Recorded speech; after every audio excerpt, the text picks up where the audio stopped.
Pernah diundang presiden nggak? Kayak gitu benci sama presidennya nggak? Diundang aja belum. Kan BBM naik. Itu teman saya demo, kata dia, SBY kafir. Saya tanya, bro, kafir itu istilah ulama usuluddin. Ente bukan orang usuluddin, ente pakar demo. Ini kafirnya kafir apa? Ini kafir masalah bensin gitu.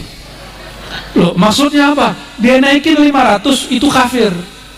Naikin bensin 500 kah? Kata yang demo. Diundanglah itu yang demo-demo ke istana. Diundang. Besok-besok gak demo lagi. Ternyata dapat. Bapak Ibu saudara-saudariku Allah, itu makna pertama. Makna kedua dari ayat yang kedua tadi, irji'i ila rabbiki radiyatan mardiyah, itu undangan dari Allah. Wahai orang yang sudah banyak berzikir sehingga kolbunya tenang, engkau diundang kembali kepada Allah. Pernah diundang Pak Bupati nggak? Nggak. Nggak paham tuh. Ya udah diundang Pak Camat. Aduh, gimana mau kasih analognya nih? Diundang Pak RT. Sering. Kalau nggak datang nggak enak ya. Oh, nggak enak kalau nggak datang. Apa kata dia nanti gitu kan? Setor muka dulu gitu. Kalau diundang Pak Kades di sini, Pak Lurah, Pak Kepala Desa, Jaro. Kalau diundang Pak Jaro, senang nggak? Senang. Oh, berarti kita dianggap sama kepala pemerintahan desa. Pernah diundang gubernur nggak? Pernah diundang Pak Menteri nggak? Belum. Pernah diundang presiden nggak? Kayak gitu benci sama presidennya nggak? Diundang aja belum. Dulu zaman Pak SBY nih, ya waktu saya masih mahasiswa, kan BBM naik.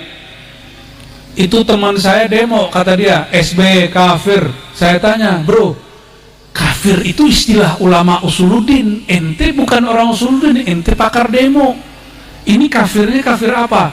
Ini kafir masalah bensin gitu. Loh, maksudnya apa? Dia naikin 500 itu kafir. Naikin bensin 500 kah? Kata yang demo. Kita dari kemarin naik turun begitu Pak. Itu kalau versi zaman SBY udah berapa kali kafir tuh.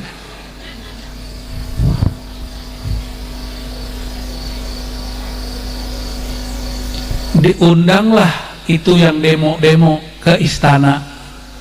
Diundang. Besok-besok gak demo lagi. Ternyata dapat hadiah dan envelope angpau. Pulang-pulang sakunya udah berat. Gak berani lagi mau kritisi SBY. Paham gak analog ini, kias ini? Paham gak? Orang diundang oleh orang penting, merasa penting dia. Jadi selama ini keluar benci karena nggak pernah diundang. Pas diundang terharu, nangis dia. Ini pemimpin yang adil, adil ke dia. Yang mesti teriak-teriak di jalan mah masih banyak. Kenapa? Belum dapat angpau. Diundang oleh pemimpin dunia, rasanya asik loh. Rasanya tuh enak di sini. Gue dihormati. Gitu.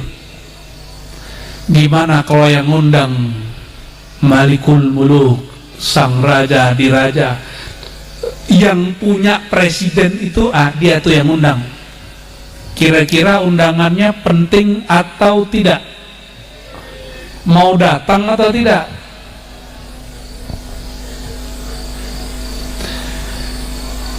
Sudah mulai kebayang? Ini ayat luar biasa. Irji'i ila rabbiki radiyatan mardiyah. Wahai jiwa yang banyak menyebut nama Allah, wahai jiwa yang suka berzikir, mengharumkan majlis dengan zikrullah, Wahai jiwa yang berjuang untuk berzikir kepada Allah, engkau dapat undangan dari Allah yang kau sebut-sebut namanya.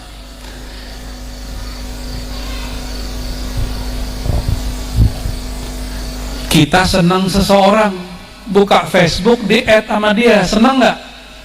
Jantungnya berdebar nggak? Berdebar. Kenapa? Kita senang sama dia. Itulah keadaan orang yang berdebar-debar kolbunya ketika disebut nama Allah.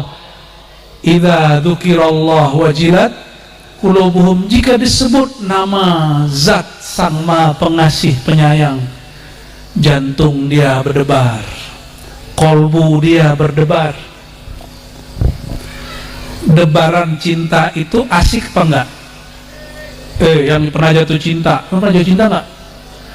Seneng enggak? Pas ketemu si doi, itu deg-degan enggak? Berdesir enggak? Enggak pernah berdesir ya? Waktu berdesir ngelihat dia, mata ketemu mata, senyum ketemu, jangan bibir ketemu bibir, gawat. Cukup senyum ketemu, itu berdesir gak dadanya? Berdesir. Apalagi dapat salam dari dia, Assalamualaikum AA, Waalaikumsalam Teteh. Waduh, itu Facebook sama Instagramnya udah goyang itu.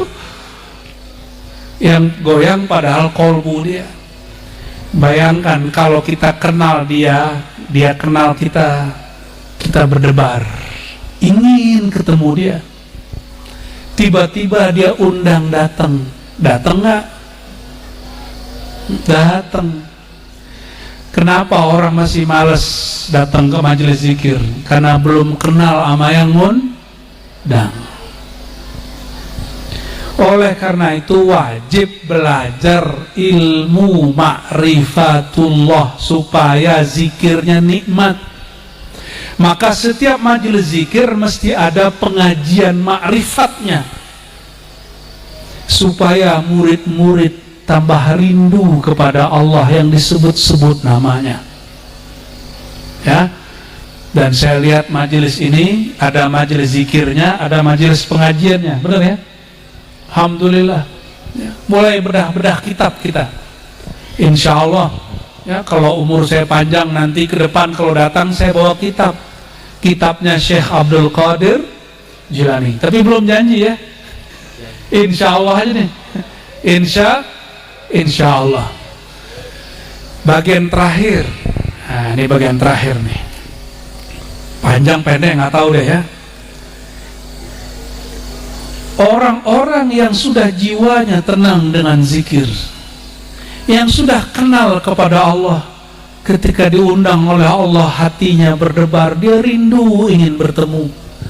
Karena kita nggak mungkin bertemu Allah langsung, maka bertemu Rasulullah SAW. Karena nggak mungkin juga makom kita belum sampai kepada Rasulullah, maka kita rindu kepada guru-guru. Nah, nih kabar gembira.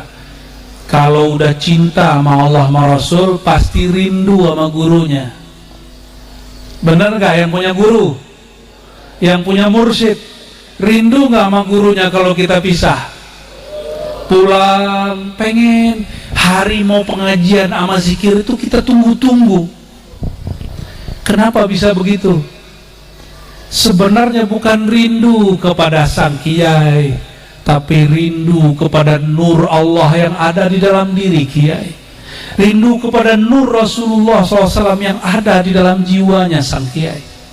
Karena kita sebenarnya hanya rindu kepada Allah, rindu kepada Rasulullah. Allah beri wadah, itulah guru. Inilah rahasia memandang syekh, memandang mursyid, memandang wali. Itu adalah awal cara memandang Rasulullah SAW. Ini mandang guru aja nggak mau, mengunjungin guru 2 kali seminggu aja nggak mau, gimana nanti mau ketemu Rasulullah SAW? Mau ketemu Rasulullah nggak? Beneran, rajin-rajin ketemu guru ya. Ini nambah kerjaan nih kiai.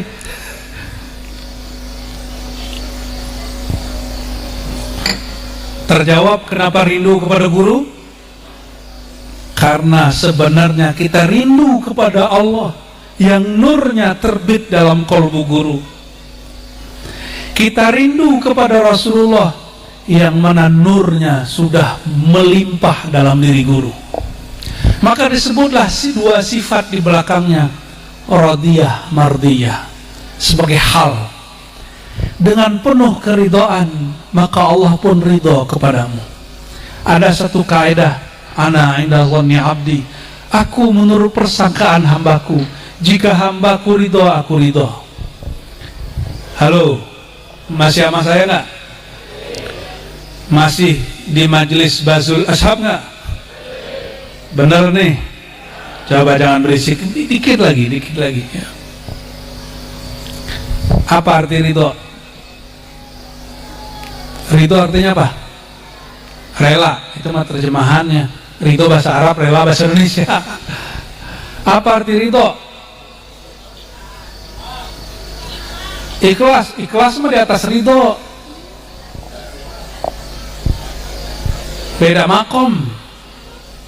Ridho, mau tahu? Istiwa'udz dzammi wal madhi, istiwa'ul hulwi wal murri. Dipuji, dicaci, rasanya sama. Disenengin, disusahin, rasanya sama. Udah ridho belum sama pasangan? Orang dari ridho sama pasangan, maka dia nggak peratan untuk kerja membanting tulang. Itu karena sudah ridho. Maka si istri juga bilang, udah kerja sana, aku rawat yang di rumah, aku tinggalin kerjaanku, aku nggak pakai ijazahku. Ada perempuan begitu? Ada juga yang mereka sepakat, udah kita saling bekerja. Kalau sudah ridho, selesai. Ridho itu menerima apa adanya. Orang ridho ketika berkorban gak merasa berkorban. Udah punya guru benar? Udah punya guru? Udah berkorban belum untuk majelisnya guru? Merasa berkorban atau enggak? Orang yang merasa berkorban siap-siap nanti meninggalkan majelis. Karena nanti dia kalau tersinggung dia ngomong gini, aneh, udah berkorban banyak untuk majelis ini, nggak dihargai. Ya. Disitulah muncul perceraian rumah tangga. Kata si suami, saya, kalau bahasa kasarnya aku Sunda tuh aing teh, aing udah kerja banting tulang, patah hati, nggak dihargai di rumah. Yaudah cerai saja kita. Si perempuan udah capek merawat anak di rumah, ya, udah kucel mukanya, udah nggak sempat lagi bedakan, nggak dihargai sama suaminya. Apa kata dia? Pulangkan aku ke rumah bapakku. Begitu nggak? Kalau sudah nggak ridho begitu. Tapi orang kalau ridho gimana? Nggak apa-apa Pak, istirahat aja gitu. Nggak apa-apa deh, nggak usah cantik-cantik amat, yang penting hatimu masih cantik.